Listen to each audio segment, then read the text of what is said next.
मेरा नाम स्नेहा है। मैं कक्षा 8 की छात्रा हूँ। मेरे विद्यालय का नाम जवाहर नवोदय विद्यालय है। मेरा ये मॉडल मैंने मुख्य विषय प्रौद्योगिकी और खिलौनों के ऊपर बनाया है। मेरे प्रदर्श मॉडल का शीर्षक है फसल उत्पादन आधुनिक व प्राचीन। उप विषय है मेरे इस मॉडल का वर्तमान नवाचार के साथ ऐतिहासिक विकास। मेरे जो मॉडल में जिन्होंने मेरी मदद की है उनका नाम है रितु, दीक्षा एवं कोमल। मेरे मार्गदर्शक शिक्षक है मनोज कुमार सर। मैंने इस मॉडल में आपको यह दर्शाने की कोशिश की है कि हमारे कृषि जो आधुनिक और प्राचीन है उसमें क्या क्या अंतर है। सर्वप्रथम हमारी जो कृषि है वो स्टार्ट हुई थी, हमने सबसे पहले खुद करना शुरू किया था। उसके बाद हमने बैलों वगैरह के साथ करना शुरू किया। पहले लोग हल के द्वारा खेत को जोतते थे।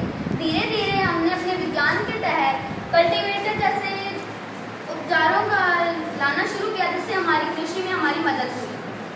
उसके आगे हमने सीड ड्रिल, जो पहले हम लकड़ी के बने हुए कीप टाइप स्ट्रक्चर से करते थे। इसमें बैलों और इंसानों की जरूरत से भी काम किया जाता था। इसमें मेहनत तो बहुत लगती थी और टाइम भी बहुत लगता था।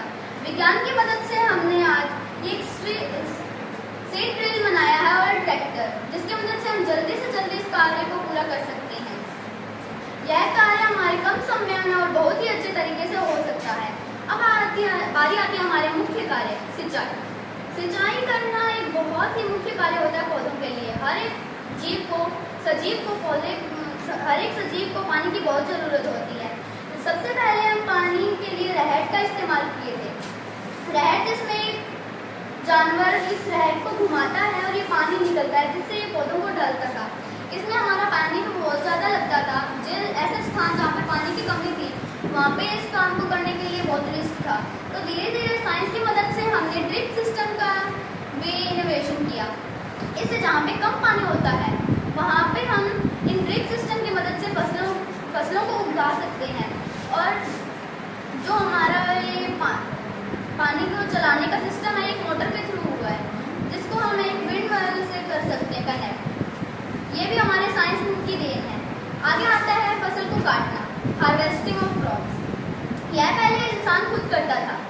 इसमें हमारे टाइम भी बहुत लगता था और लेबर भी बहुत लगती थी। तो धीरे धीरे साइंस की मदद से हमने एक कंबाइन बनाया जिससे हमारी फसल कटेगी भी और अनाज भी अलग होगा।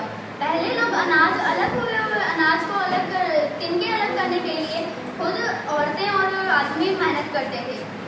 आजकल यह कार्य विनोइंग मशीन के थ्रू होता है जिससे हमारी लेबर और टाइम दोनों बचती है।